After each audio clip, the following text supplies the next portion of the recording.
musée en musique à vous accueillir aujourd'hui, et particulièrement moi, pour 3 raisons. Parce qu'il s'agit donc du dernier rendez-vous de la saison 2009-2010, déjà. Une nouvelle saison s'achève. Parce que c'est sur un partenariat avec l'UPEG, que nous apprécions particulièrement, et avec les relations internationales de Grenoble, puisque nous avons souhaité, et nous le reproduirons la saison prochaine, ouvrir et clôturer cette saison, et clôturer en particulier ce mois de mai, qui est le mois de l'Europe à Grenoble, par cette rencontre et par ce concert aux couleurs de l'Espagne, puisque nous faisons référence à la présidence espagnole, présidence tournante espagnole de l'Union européenne.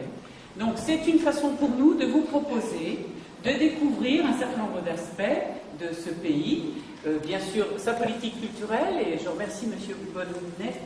Bonnet d'être ici, avec aux côtés Henri Oberdorf, qui préside l'Université populaire européenne de Grenoble, pour évoquer la politique culturelle de l'Espagne et l'élargir à celle de l'Europe, pour qu'elle nous éclaire un petit peu sur les différentes façons de voir la culture dans les 26 pays européens. Alors, l'année prochaine, ce sera la Belgique et la Hongrie. Cette année, c'était la Suède et l'Espagne. C'est une façon pour nous de voyager, à la fois donc à travers ces politiques culturelles, et la culture, c'est quelque chose qui nous importe beaucoup par la force des choses, puisque en matière musicale, bien entendu, nous y sommes très attachés et très intéressés. Et puis, parce que, avec la musique, ça nous permet d'aborder la musique de ces pays qui nous président. Et puis enfin, un dîner pour donner un peu le côté festif aux couleurs du pays en question. Donc une soirée complète qui débute par cette rencontre-débat, suivie du concert à 19h et du dîner à 20h30 au restaurant du musée-restaurant Le 5. Voilà. Alors je ne peux que vous souhaiter un bon moment maintenant, un bon concert pour ceux qui resteront, et puis une belle soirée à tous, et puis merci à vous.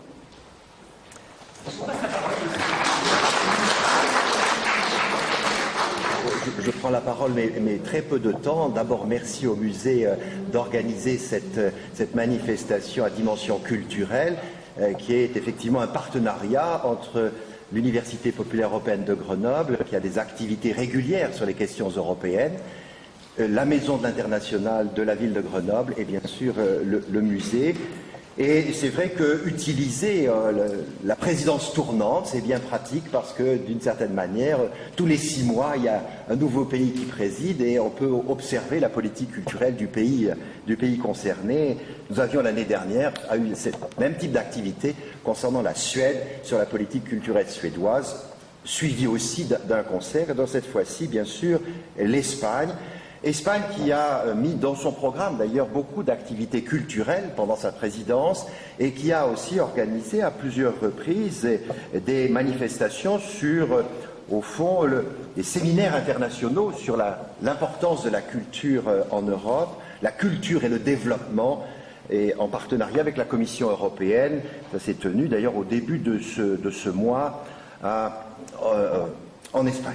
Pour nous parler de ce sujet, nous avons fait appel à un spécialiste de cette question, Louis Bonnet, professeur d'économie, directeur du programme de gestion culturelle à l'Université de Barcelone et surtout l'auteur de plusieurs livres dont je vous recommande la lecture sur la politique culturelle en Espagne avec Emmanuel Négrinier, ou la fin des cultures nationales. C'est un sujet troublant, inquiétant, cette fin des cultures nationales, sur les politiques culturelles à l'épreuve de la diversité. Par conséquent, il a sûrement beaucoup de choses à nous dire. Dans un premier temps, il intervient, et ensuite on pourra débattre. C'est le principe même de l'Université populaire européenne de Grenoble. Merci. Merci beaucoup. Pour moi, c'est vraiment un honneur d'être ici à Grenoble, dans cette belle ville, dans ce pays dauphinoise que j'aime beaucoup. Parce que j'aime beaucoup la montagne, j'aime beaucoup le ski. Alors, je suis une personne qui vient souvent. Barcelone, c'est pas très, très loin. Alors, en voiture, en vacances, tu peux venir. Alors, oui, trop loin? Ou très plus. D'accord. J'espère que comme ça sera mieux. Alors bon, pour moi, c'est très agréable d'être avec vous à Grenoble. Et en plus, dans une activité du musée de Grenoble, une activité musicale. Mon oncle, il habite Paris, il est musicien. Il a été directeur de l'école normale de Paris de musique et aussi du conservatoire de musique de Fontainebleau. Alors, il y a toujours cette relation familiale entre la musique française et ma famille. Alors, je viens quand même pas parler de musique. J'aimerais parler de musique, mais mes connaissances musicales ne sont pas très fortes. Je parlerai sur la politique culturelle et sur l'Europe et sur l'Espagne. Alors, ce que je ferai sera essayer de parler, de structurer ma intervention. Dans une première partie, je vous parlerai de la politique culturelle européenne et la politique culturelle du pays, cette relation, pour un peu encadrer les titres de l'intervention d'aujourd'hui sur la politique culturelle européenne et l'Espagne. Après, ce que je ferai, c'est je vous parlerai des spécificités institutionnelles et de politique culturelle espagnole, parce qu'il y a une relation entre la politique culturelle européenne et celle-ci de chacun des pays. On ne peut pas dégager les deux. Après, j'essaierai de faire quelques comparaisons entre la politique culturelle espagnole et française, parce que je pense que ça peut vous aider à situer mieux. Et finalement, j'essaierai dans les conclusions d'attirer quelques éléments que je pense qui sont les plus importants de mon exposé. Bon, la politique culturelle européenne en relation aux politiques culturelles du pays. C'est ma première partie. Vous connaissez aussi bien que moi que l'Europe, l'Union européenne, ce n'est pas une union pensée à partir de la culture, mais à partir de l'économie. Et ça d'une manière très claire, ça a une influence directe sur l'actualité et les possibilités d'une politique culturelle commune. Normalement, quand on parle de politique culturelle en Europe, c'est ou bien une politique culturelle qui arrive comme conséquence d'autres politiques européennes, développement régional, développement économique, marché, relations laborales, et comme toujours il y a certaines choses qui ont une relation avec la culture, il y a un moment que la politique de développement régional peut avoir une influence sur la politique culturelle. Ou bien on parle de l'emploi en général, mais aussi de l'emploi dans la culture. Alors, la politique de l'emploi a des implications dans les côtés de politique culturelle. Et c'est à partir de ça que la plupart de la politique culturelle européenne est une politique qui naît dans une perspective hors culture. Mais c'est aussi vrai qu'il y a un autre élément pour comprendre cette dimension, c'est que dans les moments que l'Europe commence à se bâtir, pas uniquement comme une communauté économique, mais aussi comme une réalité politique et sociale, il y a un accord entre les États membres et l'Union pour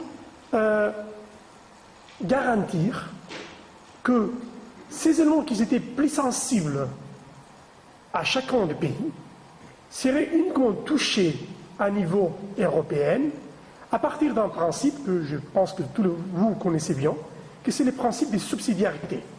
C'est-à-dire, toutes les choses qui peuvent être reçues à niveau plus bas, il ne faut pas les toucher dans un niveau supérieur. Et la culture, c'est clairement un des sujets où les pays ne sont pas disposés à renoncer. Et il faut toujours avancer à niveau européen par accord entre les pays et toujours avec ce principe de subsidiarité en tête. Uniquement, il faut faire les choses ensemble si ce qu'on obtient, c'est mieux que ce qu'on pourrait faire d'une manière isolée.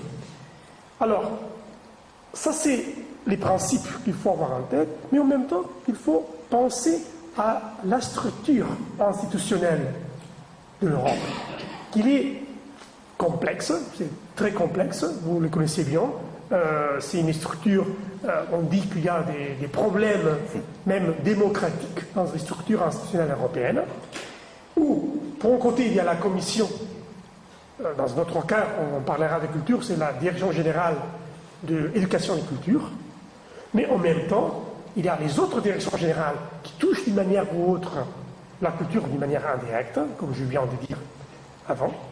Et pour l'autre côté, il y a les conseils des ministres des cultures, des ministres des cultures des différents pays, et les parlements. Et avec les traités de Lisbonne, les parlements ont une puissance plus forte, c'est-à-dire que toutes les choses doivent être approuvées à partir d'une proposition de la Commission, mais après l'accord du Conseil des ministres et du Parlement.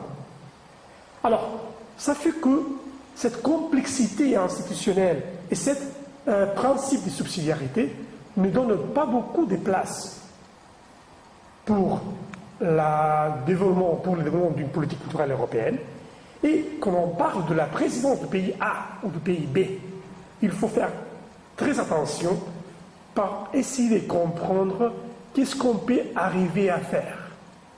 Alors, normalement, la plupart de la politique culturelle européenne est des conséquences ou bien de la nécessité d'homogénéiser certaines choses parce qu'il y a des pressions du monde économique, du monde international, etc. Alors, il y a une influence sur la culture et il faut avoir une réponse commune de tous les pays membres.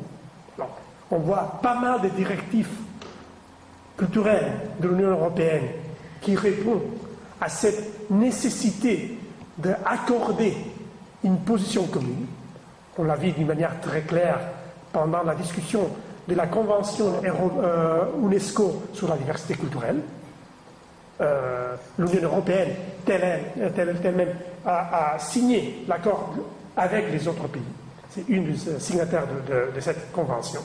Alors, il a été nécessaire un accord à niveau européen pour faire avancer une convention qui c'était une convention UNESCO, c'est-à-dire une convention internationale. Et en ce moment-là, c'est très intéressant de voir que, par exemple, l'Europe est en train de signer un accord commercial avec la Corée du Sud. Et dans cet accord, la Commission a proposé de signer la nécessité de suivre, par exemple, la Convention UNESCO sur la diversité culturelle. C'est intéressant de voir qu'un accord commercial, un accord bilatéral entre l'Union européenne et un pays asiatique, la Corée du Sud, ça a des conséquences. On utilise ces accords qu'on arrive à obtenir, qui sont des accords dans ce principe de subsidiarité, parce que nous sommes en train de parler de le commerce mondial des biens et services culturels. Mais ça, c'est une partie de la politique culturelle européenne. Une autre partie, c'est ce que les pays essayent de mettre en place. Et normalement, les présidences sont des moments où les pays qui ont la présidence essayent de proposer, d'avancer sur certaines choses. Normalement, des petites choses. Parce que la plupart des accords sont des accords qui, ou bien, sont faciles à passer, ou bien sont des accords tactiques avec des autres pays où on sait qu'il y a un certain accord qui va arriver sur certains sujets et on essaye de, par exemple, s'il y a une alliance franco-allemande pour un côté, on essaye d'avoir une alliance méditerranéenne ou une alliance nordique.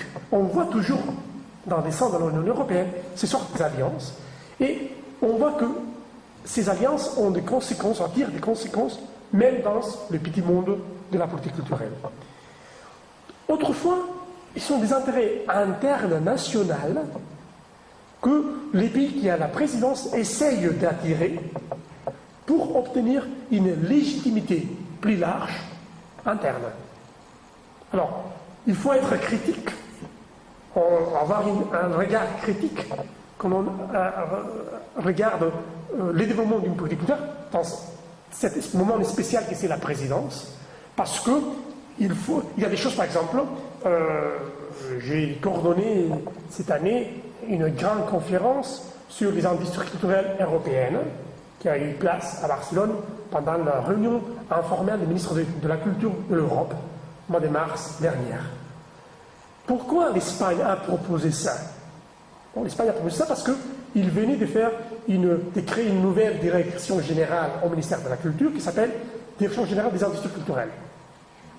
Mais pour l'autre côté, la Commission, il était en train de rédiger les livres verts sur les industries créatives et culturelles.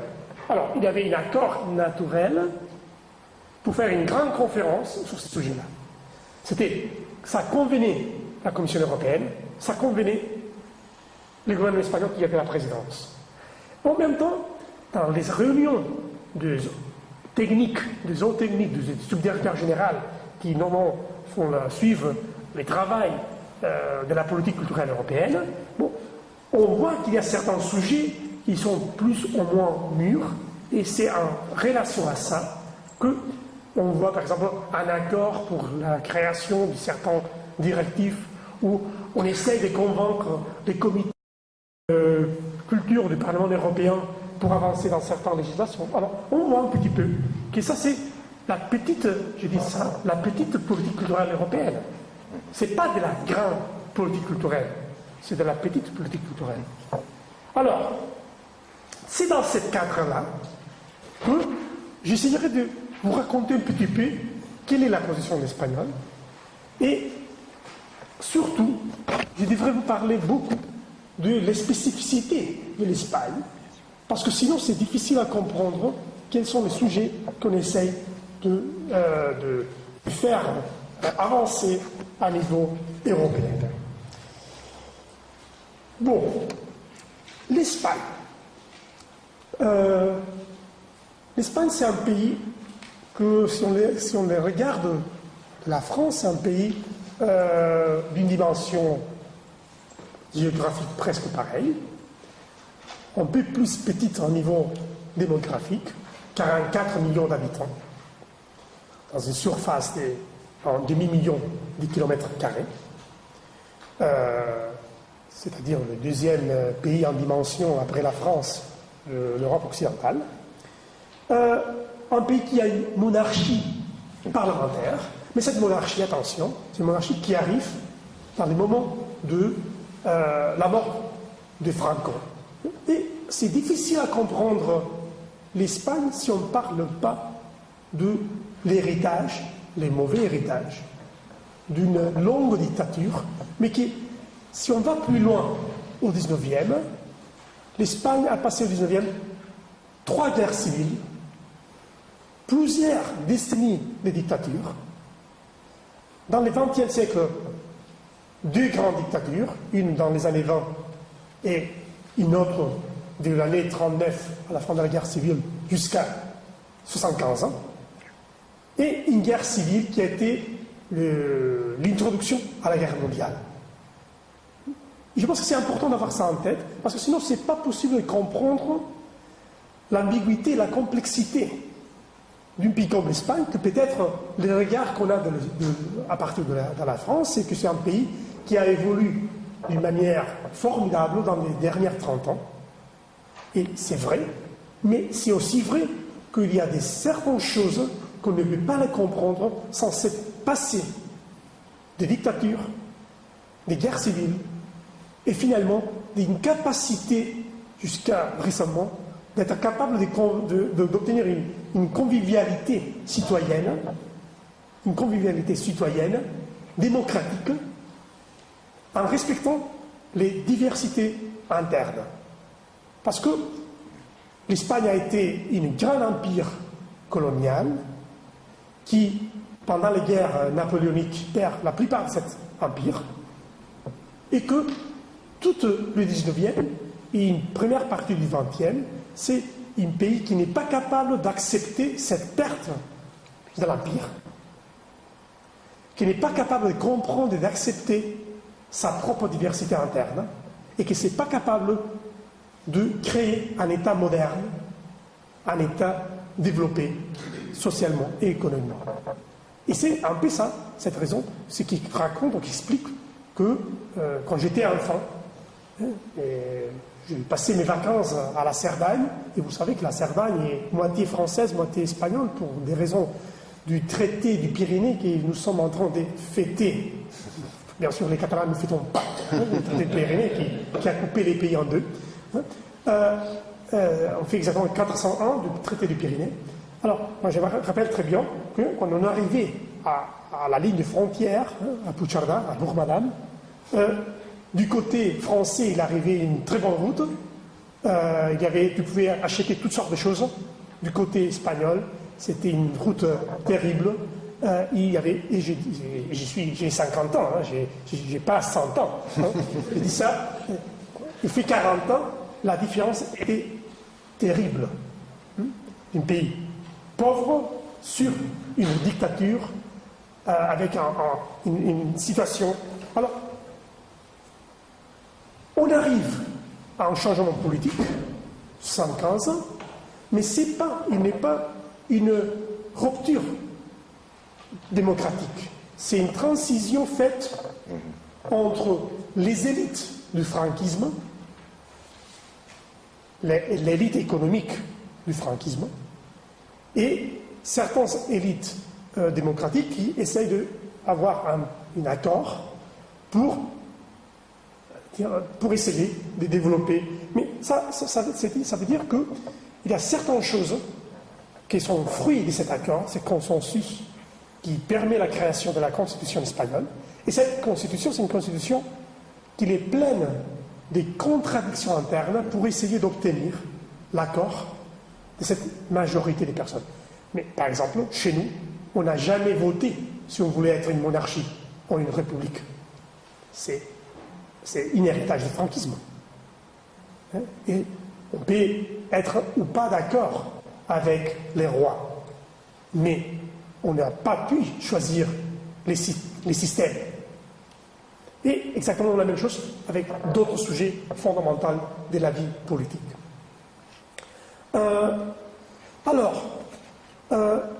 On a, à partir de cette constitution de 1977, on a bâti un système institutionnel qui a favorisé, pour un côté, un système bipartidiste, deux grands partis, les partis populaires à droite et les partis socialistes à gauche, qui ont presque la majorité des sièges dans les parlements, même si nous avons un système proportionnel et pas un système majoritaire comme la France.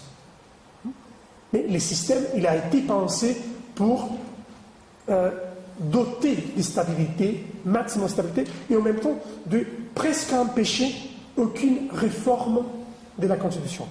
À ce moment-là, ça nous apporte pas mal de problèmes, mais il faut comprendre les moments où on a choisi ce système institutionnel. Alors, l'Espagne, c'est un pays quasi fédéral, mais avec une énorme difficulté sociologique d'accepter sa propre différence et diversité culturelle et politique interne.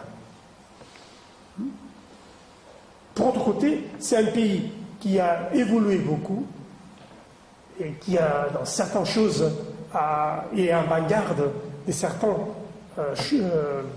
éléments progressistes très importants au niveau social, au niveau politique, etc. Mais pour autre côté, le poids de la tradition et surtout un héritage d'une droite sociologique qui est héritière directe de cette moitié de l'Espagne qui a suivi Franco et qui a permis que le dictateur a mort dans son lit à 80 ans, presque 80 ans, ça reste. Alors, il faut toujours être capable de regarder cette complexité pour comprendre après la politique culturelle d'un pays comme celui-ci. À niveau institutionnel, on a 4 niveaux de gouvernement.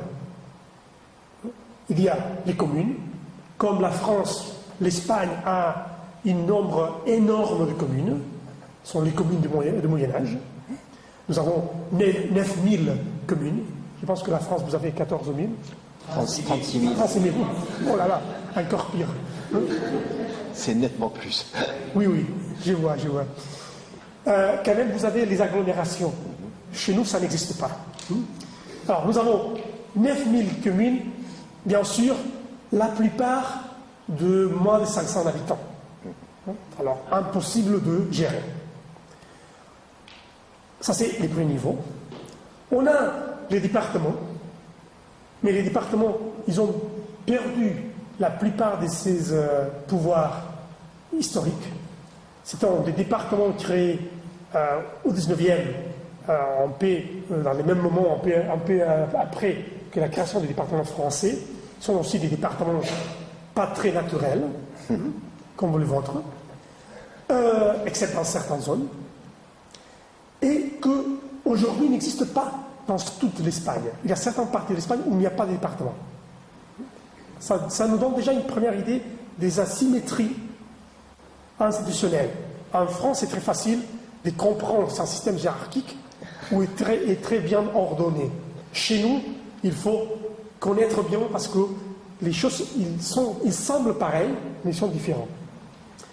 Après, il y a les 17 communautés autonomes. Ces 17 communautés autonomes, plus des villes autonomes dans la côte marocaine, au nord de l'Afrique, que c'est en plus encore un héritage colonial. Ces deux villes, Ceuta et Melilla, sont deux villes qui sont espagnoles du XVe siècle. Beaucoup avant que l'existence du royaume du Maroc, mais ça ne veut pas dire que, bien sûr, sont dans l'Afrique. Et ça, c'est déjà sont des problèmes que nous avons avec notre voisin du Sud. Il faut dire aussi que l'Angleterre a la même chose chez nous, parce qu'il y a Gibraltar, c'est exactement la même chose. Alors, ça nous apporte jusqu'à où l'histoire des siècles, ça apporte. Et attention, ces petits conflits, ils sont utilisés pour des intérêts de différents groupes de pression et pour des chantages, dans certains moments, géostratégiques. Alors, il y a ces 17 communautés autonomes, mais 17 communautés autonomes, ils sont très inégales, de point de vue identitaire et des points de vue dimensionnels. C'est-à-dire, pendant la Deuxième République espagnole, aux années 30, cette petite période démocratique qu'a vécu l'Espagne à cette époque-là, on a décidé d'essayer de résoudre les problèmes nationaux, d'identité nationale chez nous. Et c'est à ce moment-là que la Catalogne a obtenu son statut d'autonomie. Il faut dire que dans le moment de la chute de la monarchie, c'est la monarchie du grand-père du roi actuel, il a défendu les dictateurs, Primo de Rivera, et à la chute de cette monarchie, à Barcelone, on a proclamé la République catalane. Alors, en Espagne, on a proclamé la République espagnole, et finalement, on a réussi un accord pour créer la statut d'autonomie en 1931. Juste avant de commencer la guerre, on a donné un statut d'autonomie pareil au Pays Basque, et déjà pendant la guerre, à la Galice. Mais c'était uniquement une chose qui n'a pas arrivé jamais à marcher. Alors ça a été une des raisons de la guerre civile. Cette sensation qu'il y avait que cette unité de l'Espagne était un risque, et ça c'est une des raisons de la guerre civile. C'était un des drapeaux principaux que Franco a utilisé pour gagner la guerre. Alors, dans le moment qu'on essaye de restructurer et de créer dans un système démocratique, un système pour que tout le monde pouvait en vivre ensemble, un accord de citoyenneté démocratique, on dit, si on fait la même chose que dans les années 30, on risque de tomber dans la même erreur. Alors, tout le monde a le même droit de s'organiser en communauté autonome. C'était une décision des communes à l'époque, dans les années 70, décider dans quelle communauté autonome voulait faire partie. Et ça a amené à des communautés autonomes très inégales. Par exemple, les deux Castillas, qui sont la partie centrale de l'Espagne, n'ont voulu pas que Madrid, que c'était sa capitale naturelle, faisait partie des Castillas. Et par exemple, Castilla-La Mancha, que c'est la région qui est aux côtés de Madrid, qui pour aller d'un côté à l'autre de Castilla-La Mancha, il faut passer par Madrid. Il y a une communauté autonome qui est isolée, c'est Madrid. Et Madrid, il ne fait pas partie de Castille. C'est un peu bizarre, mais c'est comme ça. Ou, par exemple, de très petits départements comme La Rioja, qui faisait partie historiquement de la Castilla, a décidé d'être une communauté autonome indépendante. La même chose avec la Cantabria, etc. Donc ça porte, d'un point de vue d'identité, mais aussi d'un point de vue des capacités de développer des politiques, des difficultés. Par exemple, les communautés autonomes plus larges, en nombre d'habitants, et aussi en nombre de surface, c'est l'Andalousie. L'Andalousie, c'est 8 millions d'habitants. La Rioja, c'est 200 000. Ça donne déjà. Et je peux dire la même chose pour la Cantabria, aussi avec la Murcia, etc., etc. Il y a presque, je pense que ce sont 5 ou 6 communautés qui ont moins d'1 million d'habitants. Si on fait la conversion avec l'Andalousie, 8 millions, la Catalogne, 7 millions, Madrid, 6 millions, on voit vraiment les différences. Et en même temps, en termes d'identité, c'est clair que en Espagne, il y a une majorité qui pense que sa nation, c'est l'Espagne, mais ce n'est pas partagé par tous. Moi-même, je ne partage pas ce point. Moi, ma nation, c'est la Catalogne, ce n'est pas l'Espagne. Et ça, c'est difficile à faire comprendre que les sentiments, c'est une chose difficile à objectiver. Les sentiments sont des sentiments qui sont pas partagés. Et ça ne veut pas dire qu'on ne peut pas essayer de vivre ensemble. Ça ne veut pas dire qu'on ne peut pas essayer d'arriver à des accords de développement. Alors ça, c'est important parce que nous parlons des politiques culturelles. Et la politique culturelle, c'est pas uniquement la politique. C'est pas la politique de la musique, c'est pas uniquement la politique du théâtre. C'est aussi la politique qui touche les éléments d'identité, qui touche les éléments de création de symbolique. Et bien sûr qu'il y a les expressions artistiques, bien sûr qu'il y a l'héritage et les patrimoines. Et c'est sur tout ce mélange des éléments que la politique culturelle doit être capable de se développer.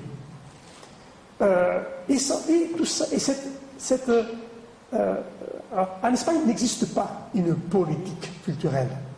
Il existe plusieurs politiques culturelles. Il y a en même temps une tendance homogéniste, et après j'ai rentré pourquoi, et en même temps, il y a une tendance qui porte à la dispersion. Pourquoi il y a des tendances homogénéisantes? Parce que normalement, les élus aiment copier ce qu'ils pensent que c'est des bonnes pratiques. Ce qu'ils pensent que peut les attirer des votes de son électorat. Alors, par exemple, en Espagne, il existe une chose qui s'appelle le syndrome Guggenheim Bilbao. Tout le monde voudrait avoir une chose comme un grand musée qui attire beaucoup de monde, sans être critique sur les conditions objectives, sur les possibilités réelles et sur si c'est vraiment ce que chaque ville, chaque communauté, il le faut. Mais c'est clair on regarde ce qu'on appelle des bonnes pratiques et on essaye de copier. Alors, il y a cette sorte de tendance homogénéisante. Il y a aussi des tendances homogénéisantes qui viennent parce que nous sommes une processus de globalisation. Et c'est normal dans tout le monde, surtout dans le monde occidental, d'essayer de nous rapprocher.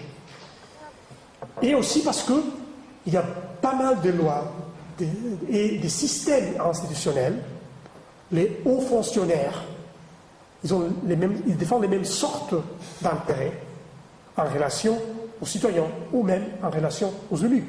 Alors, ça porte à un rapprochement de certaines choses et à ce niveau-là, on pourrait parler d'une politique culturelle qui se rapproche. Mais en même temps, on voit qu'il y a une dispersion. Parce que il y a d'un côté une tension gauche-droite, et d'un côté, on pourrait dire que dans certains domaines, la politique des droites ou la politique des gauches, c'est pas très différent dans plusieurs domaines de la culture. Ça dépend quelquefois plus de l'élu spécifique que du parti. Je pense par exemple à la politique sur les bibliothèques, ou bien la politique sur la musique, mais en même temps, il y a dans certains moments qu'il y a des consignes des grands partis. Et par exemple, il fait une dizaine d'années, ou une douzaine d'années, les partis populaires ont décidé que culture devait faire partie du ministère de l'Éducation. Alors, toutes les communautés autonomes qui, à l'époque, faisaient partie qui étaient gouvernées pour les partis populaires, ils ont détruit les départements de culture. Ils ont fusionné ces départements avec les départements de l'éducation à niveau de la communauté. La même chose que les partis populaires a fait à niveau de l'Espagne, a créé un ministère de l'éducation et la culture. Et quand le parti socialiste a gagné de nouveau les élections, la première chose qu'il a fait, c'est créer de nouveau un ministère de la culture. Mais d'une manière très curieuse, pas toutes les communautés autonomes qui étaient à l'époque parti populaire et qui aujourd'hui sont parti socialiste, pas tous ont de nouveau créé un département de culture. Pourquoi? Des raisons complexes qui, pour les comprendre, il faut comprendre la réalité locale. Alors, la réalité locale est très importante pour comprendre certaines choses. Un autre exemple. En Catalogne, nous venons de créer, il y a une année et demie, un conseil des arts et de la culture à l'estime anglo-saxon, c'est-à-dire un conseil qui est indépendant de la politique, qui est choisi dans une grande majorité pour les parlements, pour une période beaucoup plus large, mais avec un système de cooptation qui, d'une certaine manière, a indépendance en relation au système des élections et au système du parti. Ça ne veut pas dire que le ministère de la Culture de la Catalogne a disparu. Simplement que tous les côtés subventions aux arts et aussi une petite partie qui est l'analyse de la situation de la culture, il fait partie d'une institution qui est une institution autonome, qui ne dépend pas directement des élus ou du Parlement. C'est une chose différente. Bon, ce système, c'est un mélange entre les modèles traditionnels du pays anglo-saxon et les modèles traditionnels que tous les pays latins partageaient d'avoir des ministères, un système directiviste.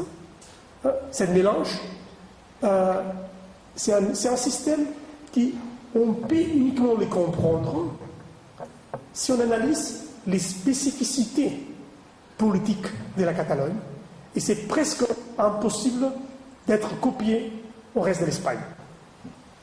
Pas uniquement pour des raisons identitaires,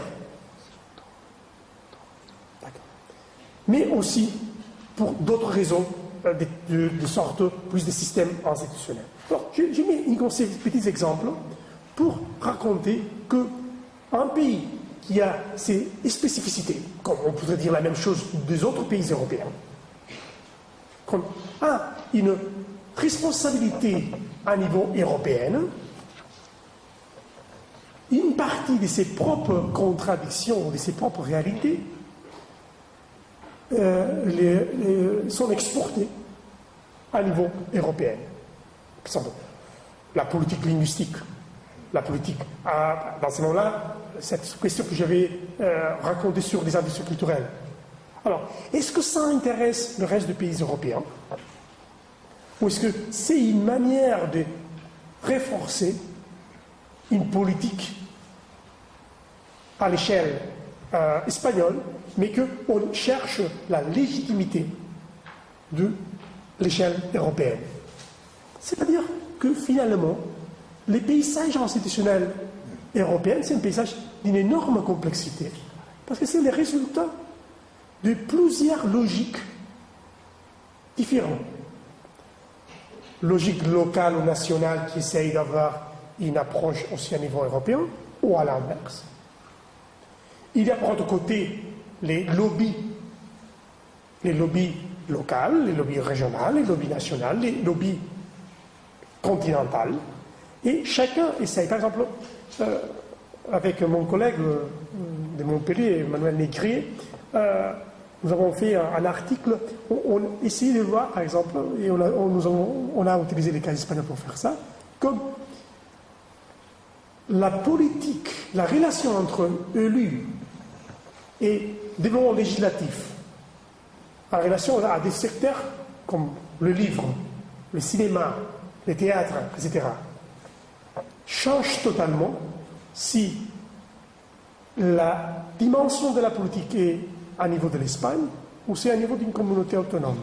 Et ça, c'est indépendant du parti qui a le gouvernement. Parce que chaque gouvernement essaie d'avoir des relations privilégiées avec la presse, avec les masses médias et avec les groupes de communication et culture qui sont autour de ces groupes-là. Alors, les alliances et les développements législatifs sur des choses quelquefois très curieuses, par exemple les prix uniques du livre. C'est une sorte de développement législatif qui existe dans plusieurs pays européens. Alors, l'Espagne a changé ça, mais a fait une loi du livre qu'on ne peut uniquement comprendre si on analyse les alliances entre certains groupes de communication et culture et des pouvoirs politiques, et comme ça change quand il y a les mêmes sortes de choses à un niveau plus petit. Les alliances d'accords pour favoriser, par exemple, des petits groupes de théâtre ou des grands groupes de théâtre, et la même chose dans la musique, ou la même chose si on parle du patrimoine, on voit toujours ces sortes d'éléments.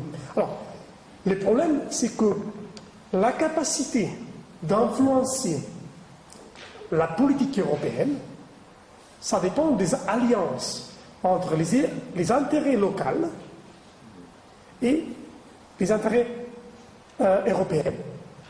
Et nous sommes trop loin de Bruxelles. Notre lobby ne sont pas puissants à Bruxelles. Et la plupart des lobbies qui sont puissants à Bruxelles sont ceux-ci du pays nordique, du Benelux, de l'Angleterre, aussi en partie de la France. Mais si comme plus loin on est de Bruxelles, la capacité d'influence est plus difficile. Alors, c'est-à-dire que la politique européenne, ce n'est pas uniquement une question de capacité et de puissance des grands pays, c'est aussi une question des capacités d'influence des acteurs privés et des acteurs non lucratifs en relation à ses propres élus et en relation au réseau européen qui, dans tous les secteurs, ont une certaine capacité d'influencer les députés du Parlement européen, c'est-à-dire les comités de culture du Parlement européen, en même temps, capacité d'influer la Commission européenne et finalement d'influer les conseils des ministres, c'est-à-dire à niveau de chaque pays. Et ici, de nouveau, nous sommes dans un système qui est d'une asymétrie très forte. Bon, j'essaye de finir avec quelques conclusions. J'ai utilisé les cas de l'Espagne pour vous aider à réfléchir sur le système institutionnel européen et sur la spécificité de la politique culturelle. C'est une politique marginale dans l'ensemble de la communauté où la capacité d'influence des intérêts du pays dépend de la capacité de ces acteurs de faire des alliances gouvernement à gouvernement ou bien entreprises ou associations des entreprises culturelles avec des associations des entreprises culturelles ou bien associations sans but lucratif avec des autres associations sans but lucratif dans un système de réseau. Et la présidence d'un pays ou de l'autre, qui va changer chaque 6 mois, peut changer uniquement des petites choses. Normalement, il est plus utile dans l'agenda intérieur que dans l'agenda européen. Bien sûr, ça dépend de la capacité et du poids stratégique que chaque pays peut avoir à niveau de Bruxelles. Et on le verra d'une manière très claire. La capacité de faire avancer une politique, ce n'est pas la même si c'est un grand pays que si c'est un petit pays. Et on l'a vu d'une manière très claire, par exemple dans la présidence antérieure suédoise ou l'intérieure tchèque, etc. C'est-à-dire, finalement, être président ou pas, c'est, de mon point de vue, marginal sur la construction des politiques culturelles à l'échelle européenne. J'espère je ne voudrais pas communiquer ou transmettre une position pessimiste, mais réaliste. Moi, je suis une personne qui croit beaucoup à l'Europe, parce que je pense que l'Europe c'est un peu cet espace naturel où nous devons apprendre à partager, à vivre dans la différence, à obtenir des accords, à respecter l'autre, sans cette sûreté qui donne le système des États-nations construit sur un paradigme que, dans mon point de vue, c'est de méprisant sur les différences internes.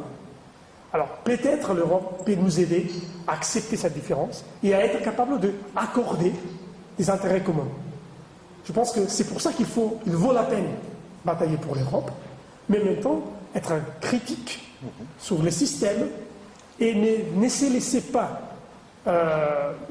convaincre pour la rhétorique intéressée des pouvoirs plus puissants. Et je pense que pour notre travail en culture, ça fait partie de notre choix stratégique. Merci beaucoup. Merci.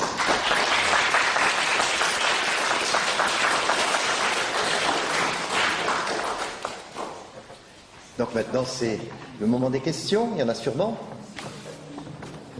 N'hésitez pas. En général, c'est la première qui est la plus difficile, toujours. Nos habitués ont sûrement des questions. Non? Oui. Pierre Le Loiret. Vous avez parlé de la culture en général, mais vous n'avez pas parlé de la question linguistique. On peut rattacher la question linguistique à la question culturelle, d'autant plus si on l'articule à la question européenne. Oui, bien sûr, la question linguistique elle fait partie de la question européenne. On va prendre deux questions. Ah, d'accord. Là, comme ça. Non? Oui. Je voulais vous poser une question. Jusqu'en 1950, quand on regarde l'Europe, à travers tous les siècles, les pays européens ont essayé de se regrouper par l'intermédiaire de gouvernements qui faisaient des guerres, et il a fallu attendre la dernière guerre pour, en 1950, commencer à parler véritablement de l'Europe.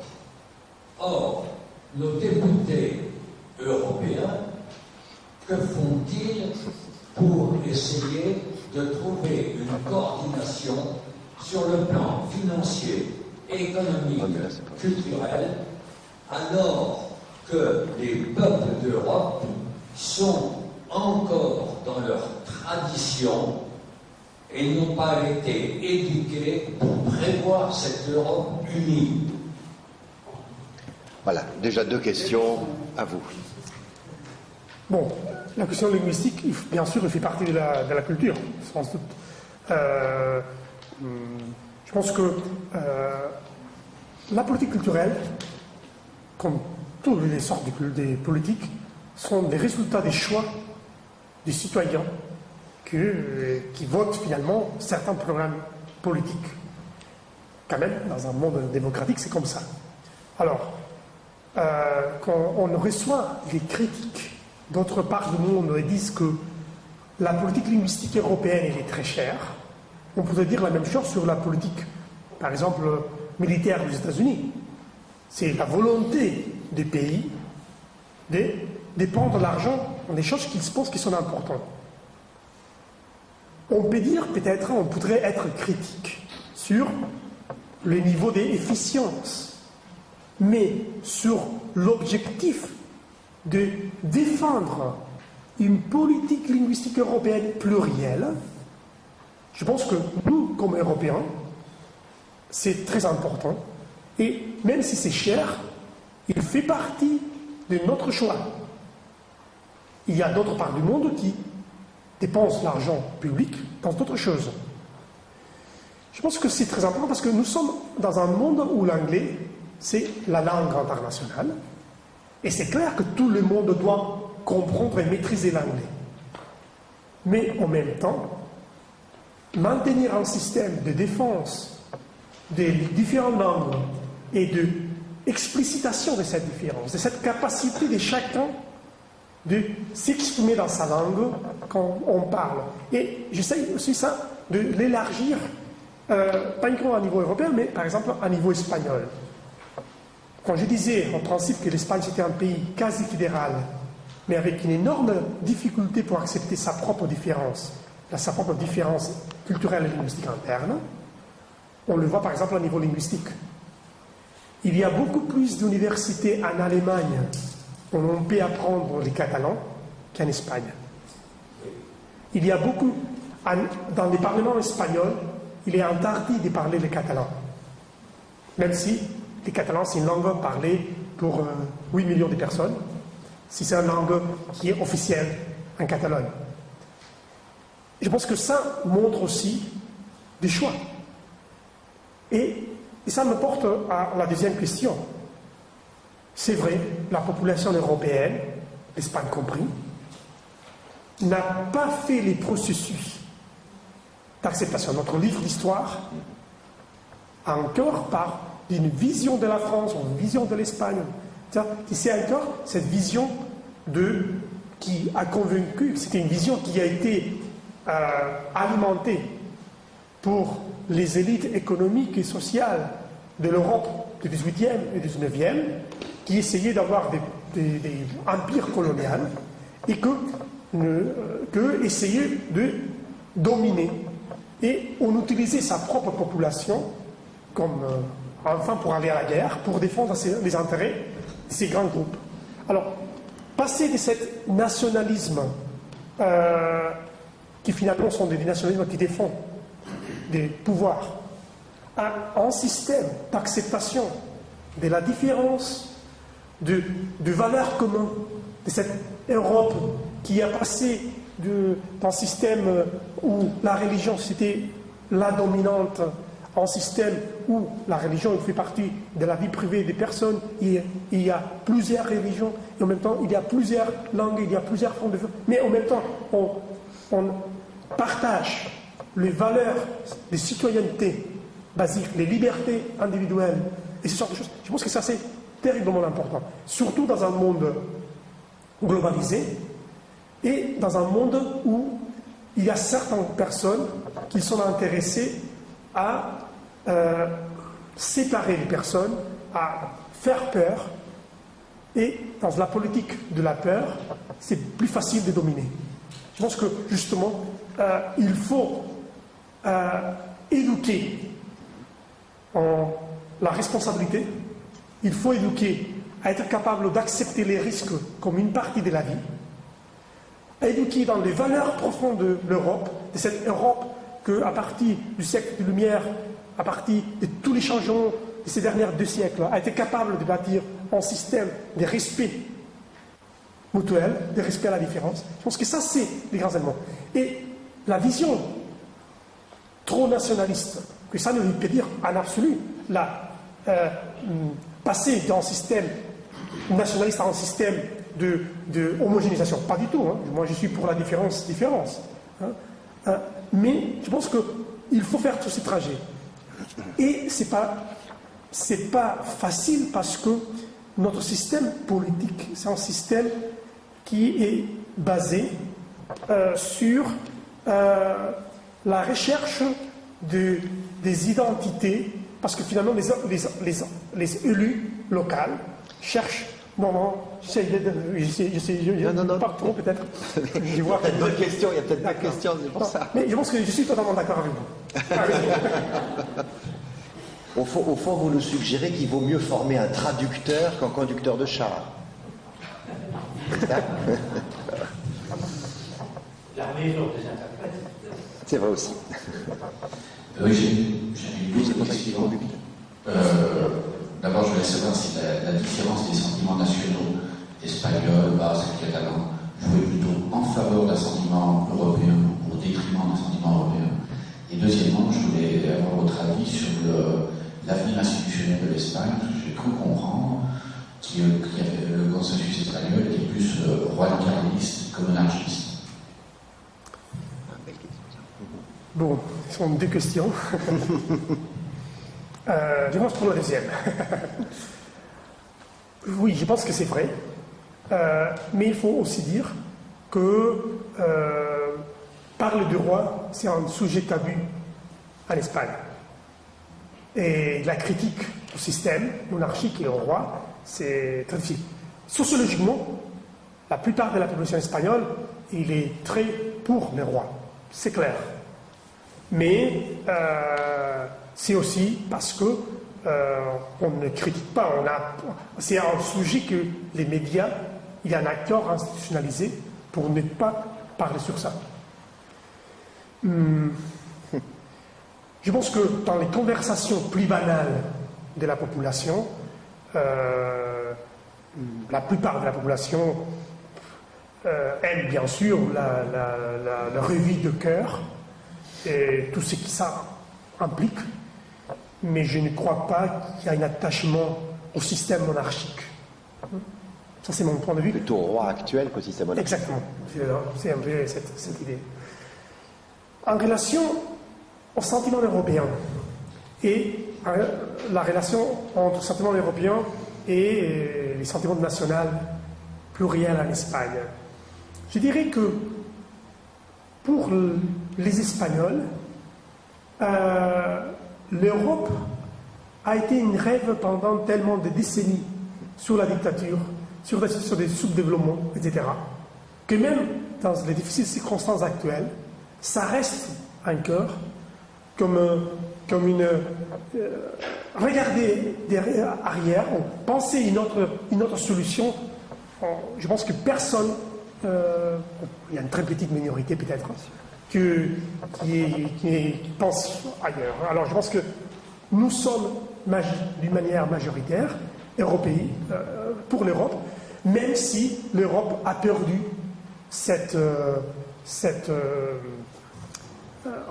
idéalisation qu'on avait peut-être fait 20 ou 30 ans.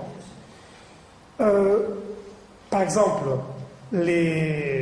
en Catalogne, dans ces dernières années et demie, il y a eu plusieurs référendums pas légaux, c'est organisés pour des associations, sur l'indépendance de la Catalogne. Et plusieurs dans des communes, commune à commune.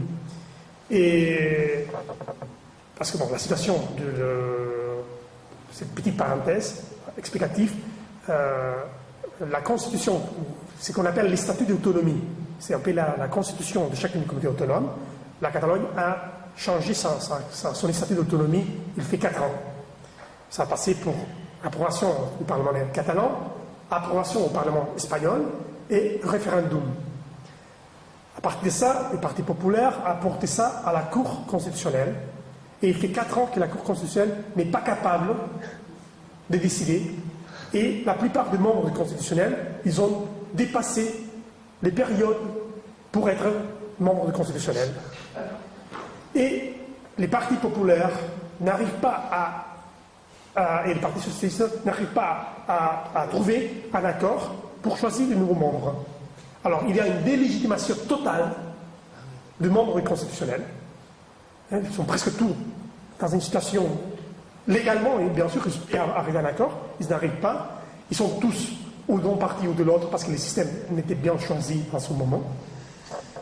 Alors, chez nous, il y a une sensation que l'Espagne n'accepte notre possibilité de faire partie de l'Espagne. Alors, ce conflit n'empêche pas que, et je retourne au référendum, c'est un faux référendum, ce ne sont pas des vrais référendums. La question c'est, est-ce que vous voulez que la Catalogne soit un pays indépendant dans l'Union européenne? Alors, c'est que l'idée c'est très clair, c'est en faisant partie de... Je ne sais pas si j'ai répondu un peu à votre question. Ah. J'étais sûr que vous alliez poser une question, pas de problème. Et le micro est derrière vous. Oui, moi je... Derrière vous. Pardon. Comme je vois l'histoire de la vie culturelle de l'Europe, je la vois en 2 périodes, étant entendu qu'on pourrait être au début d'une 3e, et c'est une question dont on peut discuter. Il y a eu une période que je dirais de presque 800 ans, de l'an 1000, avant l'an 1000, je n'ai aucune idée dans le sens de ce que c'était une culture européenne. Mais de l'an 1000 à la Révolution française, et il y a une période que j'appellerais une variation autour d'un thème commun. Quand on voyage de Cracovie à Lisbonne ou de Naples au nord d'Allemagne, on est quand même frappé par des quantités de similitudes d'abord architecturales, par-delà les différences et les variations. On trouverait la même chose en littérature et a fortiori en musique.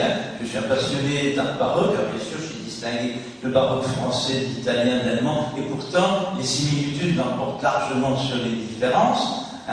Et en plus, les acteurs culturels circulaient dans toute l'Europe, à l'époque, je dirais jusqu'à la Révolution française. Après est arrivée une 2e période que j'appellerais les nationalismes. Et là, les cultures nationales se sont repliées sur elles-mêmes, se sont cloisonnées, et se sont... voilà. Et je dirais jusqu'à la période de l'après-guerre, on pourrait vivre une 3e époque, c'est-à-dire une 3e époque culturelle dans une Europe qui se cherche une certaine unité, sauf qu'on en reste encore, on en demeure souvent aux schémas nationaux. Moi je vois, j'ai une fille qui est chorégraphe, et bien quand elle joue à Vilnius, ou même chez vous au théâtre Liure, et bien on la présente toujours comme une artiste française, alors que lorsqu'elle joue au Japon ou aux États-Unis, on la présente comme européenne, et comme elle parle 4 langues, même européennes, et se sent véritablement européenne, sa troupe est à l'image de l'Europe, elle voudrait être présentée comme européenne, et quoi qu'elle fasse, on la présentera comme française, donc on n'est pas encore, je dirais, dans une 3e époque qui est celle, je dirais, où on viendrait un peu au schéma ancien, c'est-à-dire des variations peut-être nationales, ou autour de forts thèmes identitairement culturels européens. Voilà ce que... alors, cela vient du fait, mon opinion, que la politique culturelle de l'Europe est quand même, pour l'instant, jusqu'à peu l'ordre de parents pauvres de la politique de l'Europe, de l'Union européenne. Voilà. Bien sûr, oui. J'ai quand même été bref. Oui. Bien sûr, oui. C'est un parent pauvre, mais c'est un parent pauvre pour 2 raisons. Une, parce que les États n'ont pas voulu donner à l'Union plus de puissance sur cette politique. Les principes de subsidiarité, il est très clair. Alors, Et ça, c'est une raison très claire. Et pour d'autre côté, parce que dans tous les niveaux institutionnels, la politique culturelle est faible. Aussi en France, les ministres de la Culture n'est pas un ministre puissant. Oh. Le nôtre. Oh. Non. Médiatiquement peut-être. Médiatiquement peut-être, mais quand même, les budgets du ministère de la Culture est toujours très modeste. Alors, mais c'est vrai que si on descend du niveau, les budgets culture d'une commune est beaucoup plus important en termes procentuels au niveau national ou au niveau de la communauté européenne. Alors, je pense que ça montre aussi que la culture fait partie de cette relation beaucoup conviviale et que c'est qu'à... Et je pense que le principe de subsidiarité, c'est pas mauvais dans la théorie. C'est bon, parce que ça veut dire, c'est qu'on peut résoudre proche du citoyen, pourquoi il faut les résoudre dans un niveau plus loin. Mais il y a, dans un monde globalisé, c'est clair qu'il y a certaines choses que, à niveau local, nous ne pouvons pas résoudre. Il faut arriver à des accords, des consensus pour les résoudre à un niveau plus haut. Alors, personnellement, je pense que la différence des sentiments de l'époque moderne, qui est basée sur les États-nations, alors des sentiments nationaux forts, aujourd'hui, nous sommes dans une situation où nous partageons différents niveaux, sont des cercles concentriques, local, régional, national, continental, etc. Et ces centres ne sont pas exactement concentriques. Je peux en même temps avoir un sentiment de latinité, que ça m'approche à mes voisins latins de l'Europe, mais ça m'approche aussi à mes voisins latins de l'Amérique. Et en même temps, je peux avoir des sentiments d'appartenance avec des gens comme vous, avec lesquels je partage des valeurs des civilisations, des valeurs, par exemple, d'amour à l'art, d'amour au patrimoine. Et on peut habiter au Japon, on peut habiter en Australie. C'est-à-dire que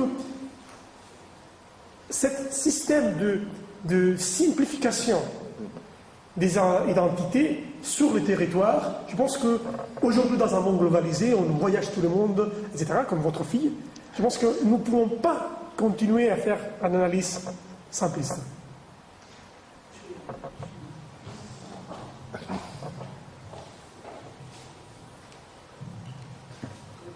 Alors, écoutez, je ne sais pas si j'ai tout compris, mais je me suis fait une idée comme ça.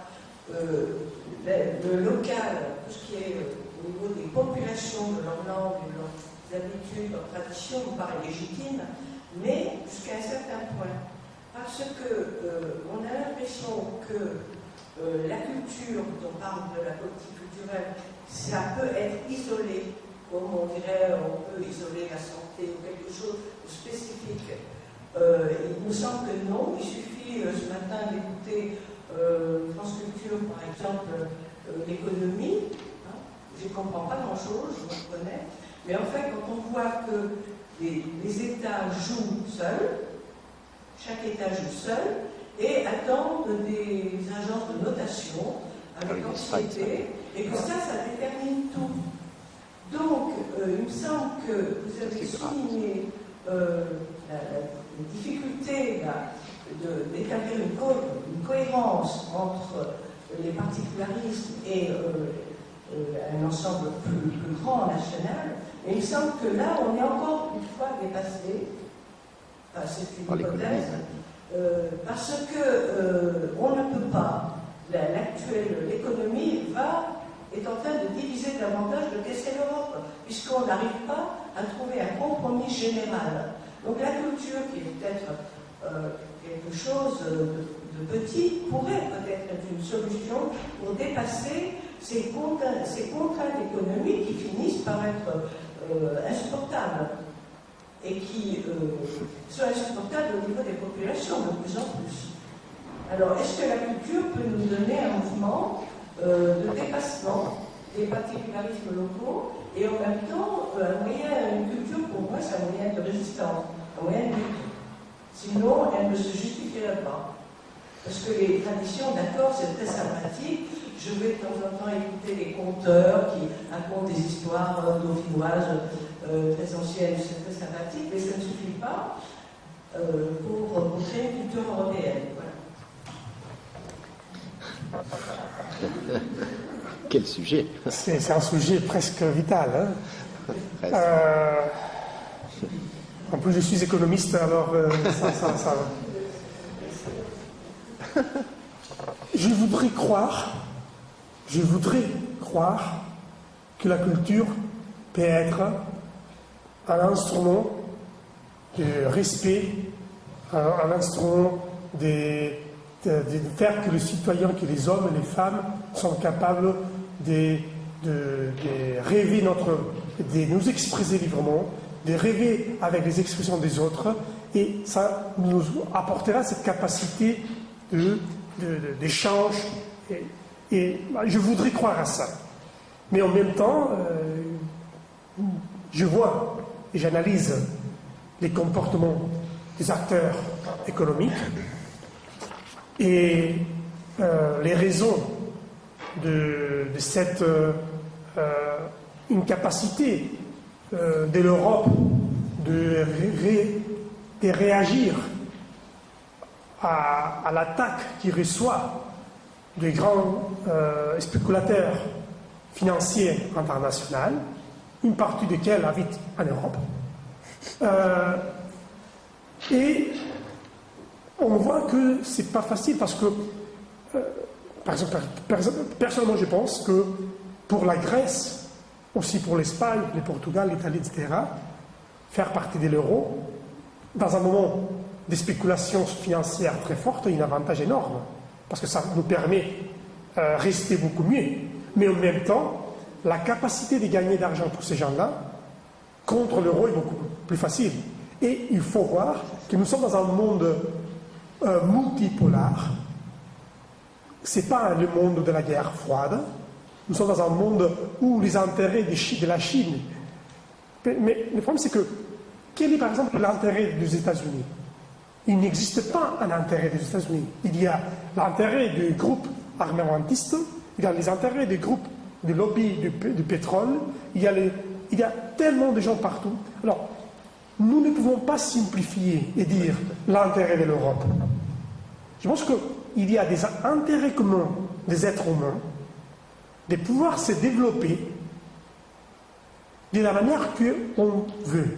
Et je pense que ça, Amartya Sen, que c'est un économiste inde qui a gagné les prix Nobel il y a quelques années, disait que le vrai développement humain, c'est la capacité de libre choix. Et je pense que la culture est la colonne vertébrale de apprendre à choisir. Et je pense que les communautés que nous sommes capables de choisir librement, parce que nous avons une culture qui nous amène, qui nous donne la force de rêver, mais la force aussi de nous exprimer, la force d'être critique, d'être capable de comprendre et de ne pas avoir une réponse provincienne, de dire ce qui vient d'ailleurs est meilleur que ce que nous sommes capables de faire. Cette capacité d'accepter les bonnes choses des autres, mais en même temps être fier de ce que nous sommes capables de faire, ça c'est une chose qui est pleinement culturelle. Et c'est pour ça que moi je crois à la culture et à la politique culturelle. Mais en même temps, je sais que la bataille est très difficile parce que chez nous, il y a plusieurs personnes qui ne croient pas à ça, qui croient à son profit personnel, immédiat, et pas à que les profits de l'ensemble, finalement, est bon à tous. Parce que les crises sont mauvaises presque par tout le monde. Les guerres, qui peut-être il y a quelqu'un qui fait les affaires dans l'industrie de l'armement, peut-être à court terme sont bénéficieuses pour ces gens-là. À long terme, il n'y a aucune guerre qui bénéficie à la société.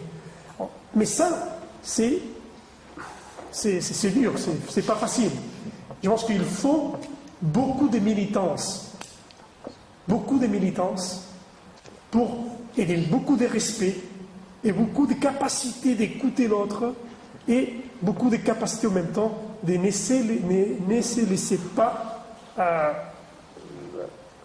tomber pour les gens qui font de la démagogie en faisant de la simplification de son analyse de la réalité. Le problème, c'est que la réalité est tellement complexe que convaincre les gens à partir de cette complexité, c'est pas facile.